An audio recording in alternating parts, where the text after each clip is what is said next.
On ouvre le vaccinodrome du Stade de France et on dit on espère vacciner 10 000 personnes par semaine. 10 000 au Stade de France, 50 000 chez les pompiers, 1 500 chez le médecin d'à côté. C'est un cumul. Mais je vous écoute. Mais c'est un cumul. Depuis l'ouverture des centres de vaccination le 18 janvier, à Béziers, on est capable de vacciner 10 000 personnes par semaine. On en a vacciné au meilleur des semaines, et c'est arrivé une fois, 3 700 maximum. Et il y a plusieurs week-ends où on a dû fermer parce qu'on n'avait pas les vaccins. Et on n'avait pas autant de population. On aurait pu vacciner 100 000 personnes dans l'Ouest biterrois, on en a vacciné 17 000. Mais vous n'avez pas 100 000 personnes qui étaient concernées par la première phase de vaccination. C'est aussi la réalité. Mais alors attendez, d'abord oui, et d'autre part, et alors allons plus vite.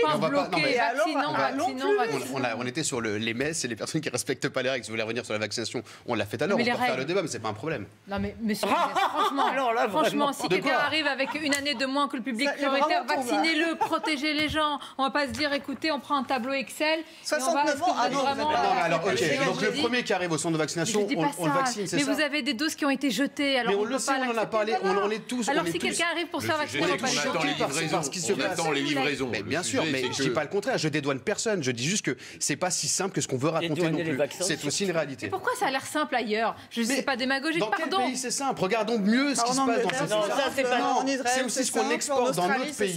On exporte ça dans notre pays. Demandez à un Anglais lui-même comment il a vécu la chose, l'argent que ça lui a coûté. On peut demander à un Marocain, il n'y a pas besoin de prendre des exemples de l'autre côté, on peut prendre l'autre côté de la Méditerranée.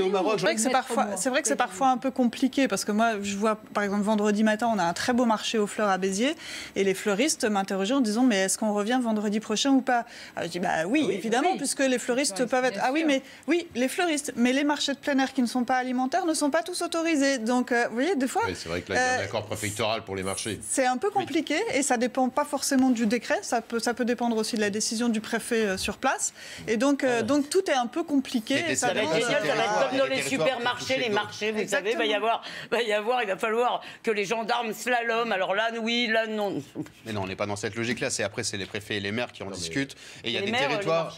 On ne peut pas demander, par exemple, le territoire de Dunkerque d'autoriser tous les marchés par rapport à un autre territoire qui n'est pas touché. C'est selon les besoins aussi. S'il y avait un vaccin avec du bon sens, ce serait bien aussi.